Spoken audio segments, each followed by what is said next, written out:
Ooh, today's episode of the Commute Hoot is going to suck your blood. So enjoy, my little creatures of the night. Ooh, hey, Chuck Dyson here, Grandpappy of the Board and Table Radio, the Commute Hoot, the Art of the Chinwag, and all that good nonsense. What's going on, my Halloweenies? Thought I'd get into the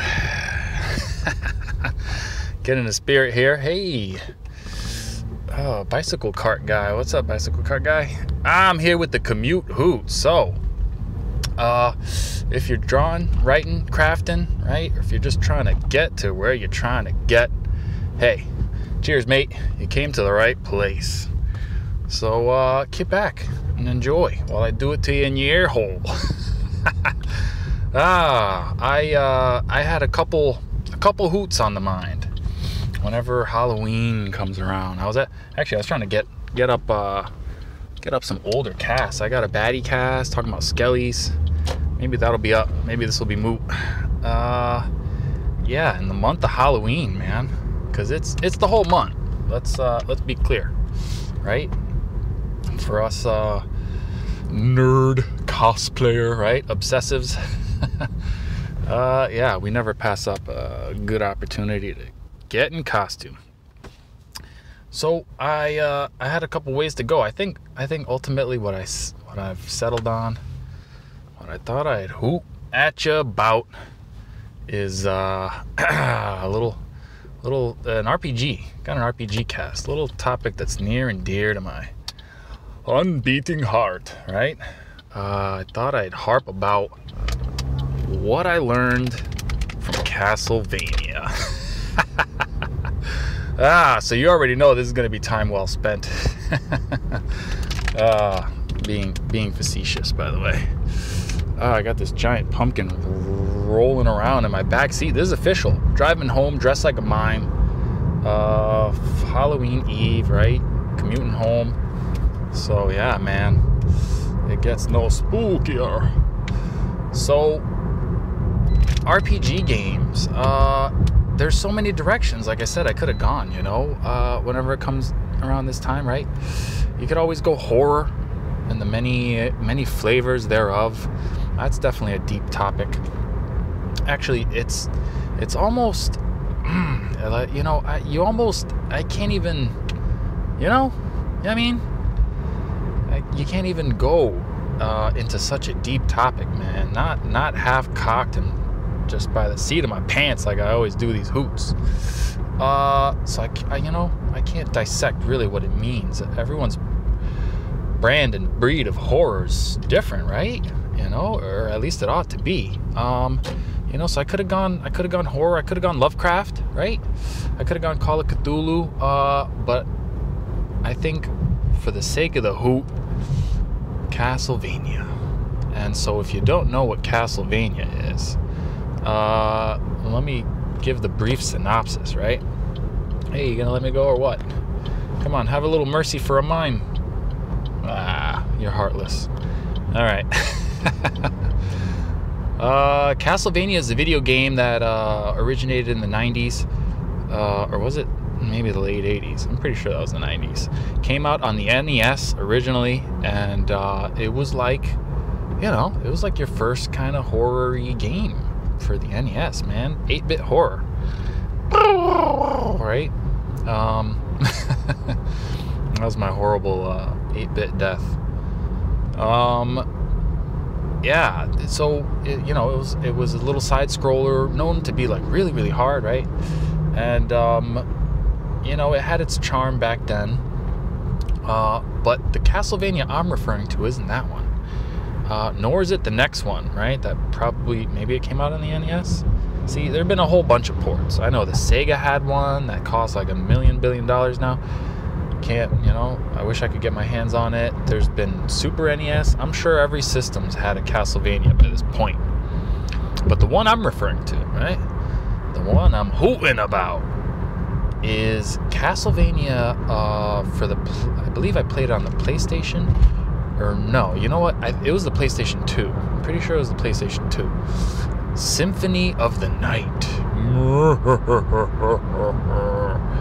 Right? And now Castlevania fans, if there are any who listen to this, my one listener, if you're a Castlevania fan, then you're like, yeah, of course, Symphony of the Night. Symphony of the Night is it's the Sgt. Pepper's Lonely Hearts Club Band of the Castlevania series. Like, it's really the best one. And right, hence the topic of this I'm harping about. And there were, I played a little bit of the NES, and I didn't really play any of the others.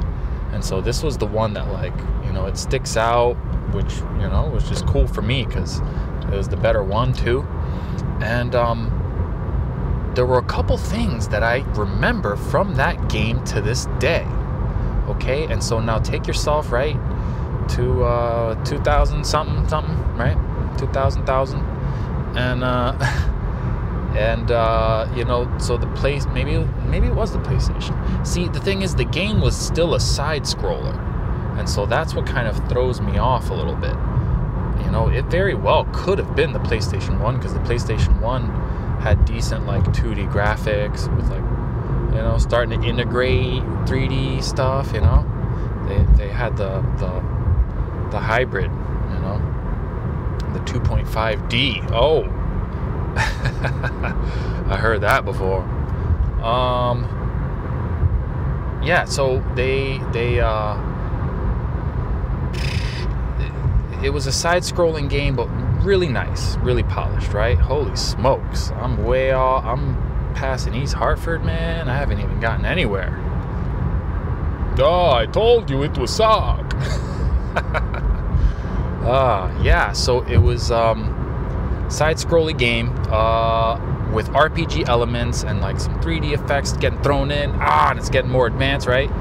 It's a better game for a better gen of games.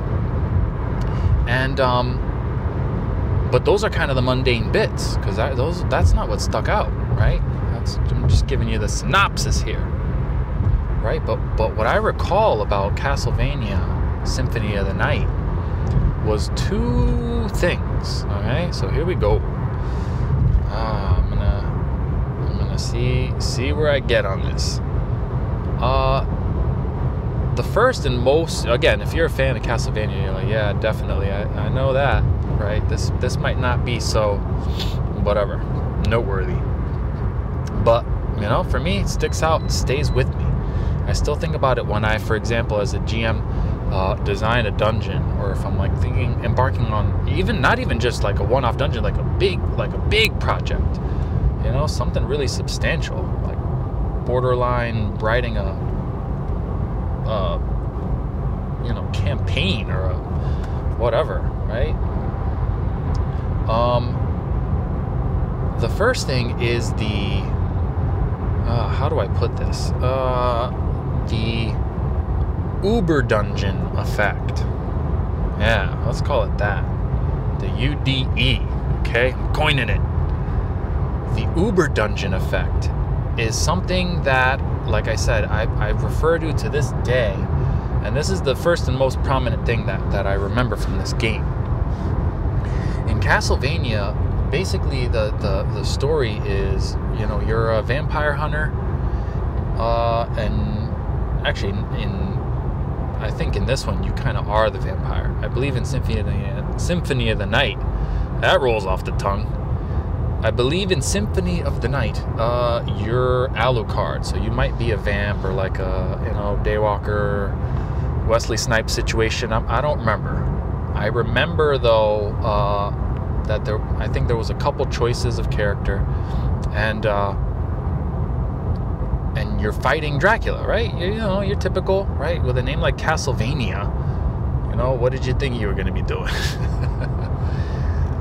But the setting is essentially, or at least in this game, I'm sure they've changed and taken you from locale to locale in games since.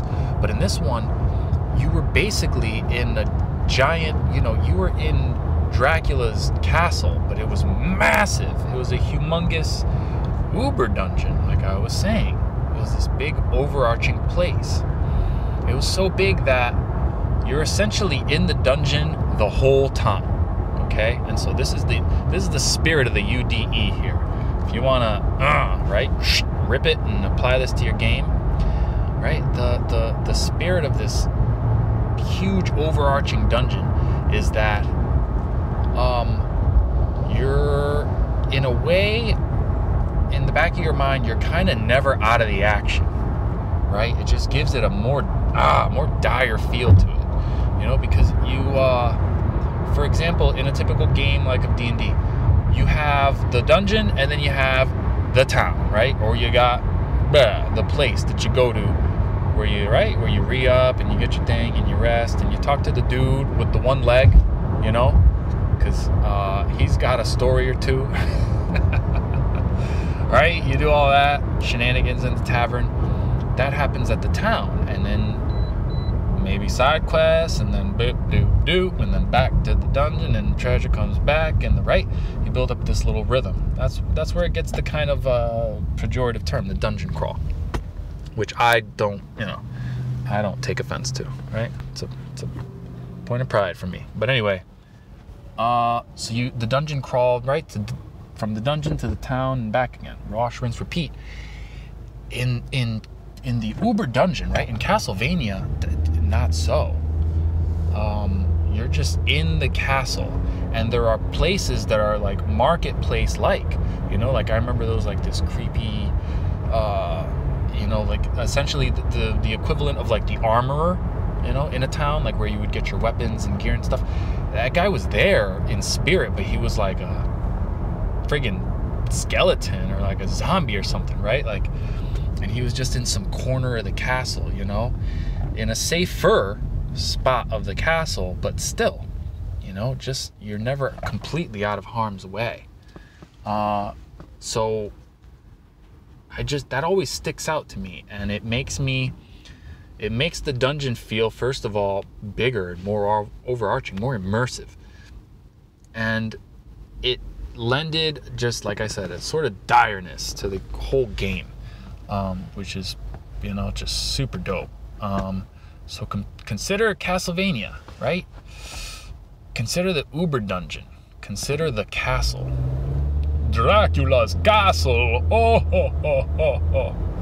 And maybe the next time you're right in a dungeon, right? Or maybe you're not just writing one, like I said, a one-off. Maybe you're going campaign. Maybe you're going for a whole, you know, whatever. The old booklets. Expansions? Anyway. Right? Maybe you're writing something a little bigger and more immersive. Think about the dungeon as the game, right? From beginning to end. You're never not in it. As soon as the adventure starts, you're in it. And that's it. There ain't no turning back. Right? So, the UDE. From there, there's pretty much only one other effect from, I only learned 2 things. That's pretty good for me, by the way. That's like, more than double what I normally learn from things. What am I talking about? Yeah, so that's one of the effects that stuck with me. The other thing, is a little kind of a mantra. In an RPG, I like to do this effect. Actually, I think I've only ever done it once. But the mantra is something to the effect of, let them test drive the Porsche, and then take away the keys.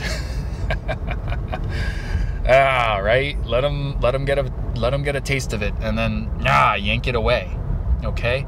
This effect comes from, again, Symphony of the Night, and you're gonna know exactly what I'm talking about as soon as you might have an inkling already. This is the effect where they begin you. So in Castlevania the Night, you begin the game, you kill Dracula, like right away, I believe. And like you start off, or you kill some like Uber dude. Anyway, you begin the game awesome. Like you begin kind of where you would hope a character would end up by level, whatever, umpteen, right?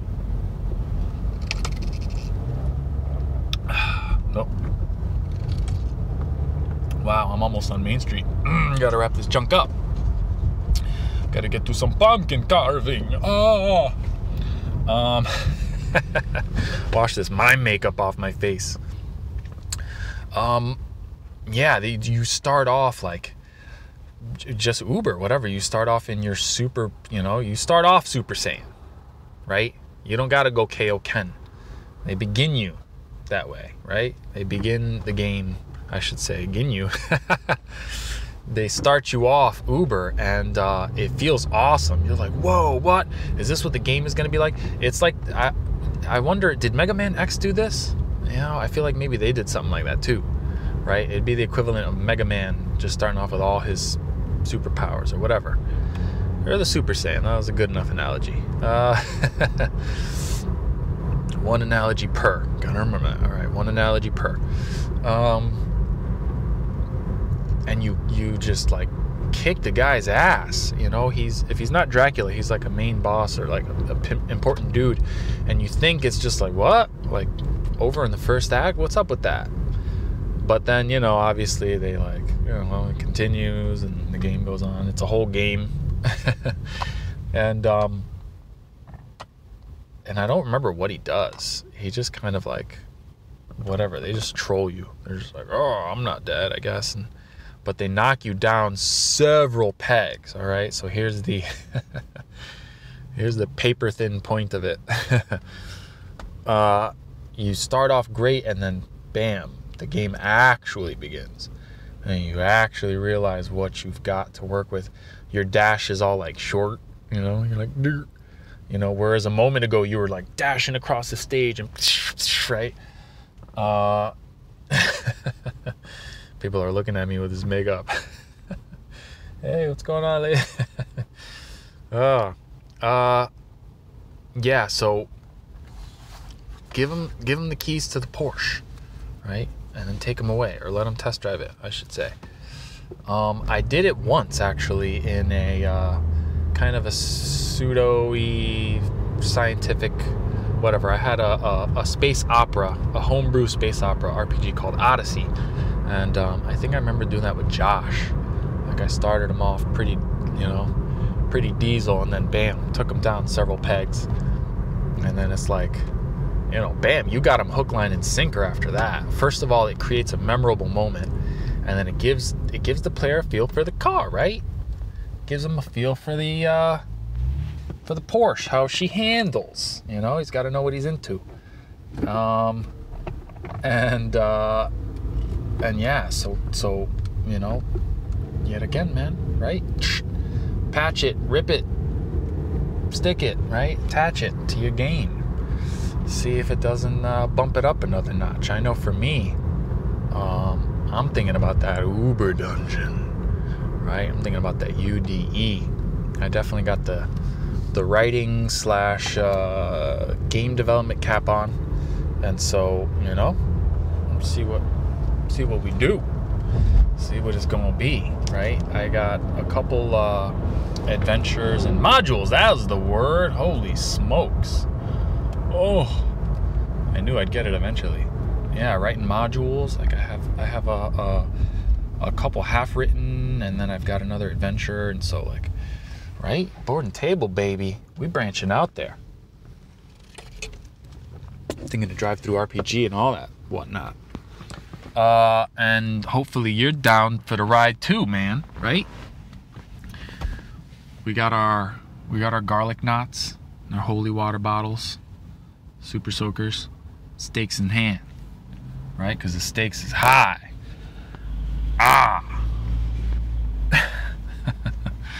I didn't really have much, it was Halloween. I just felt like I should record something. I got to stay limbered up with this podcast thing, because we're out there now, right? Aforementioned. So that's it, right? Halloween, enjoy, be safe, check your candy, and all that good stuff. And if you got an old PlayStation kicking around, or if you got a port or a mod or a emulator, whatever you got, right? If you can somehow get your hands on Castlevania Symphony of the Night, give it a shot. maybe you'll do it over the Halloween weekend. And see if you don't pick up a thing or two too. You can inject into your game, right? And yeah, we'll be sucking blood together. All right, hey, Chuck Dyson, board and table. Happy Halloweenies, everybody. Adios.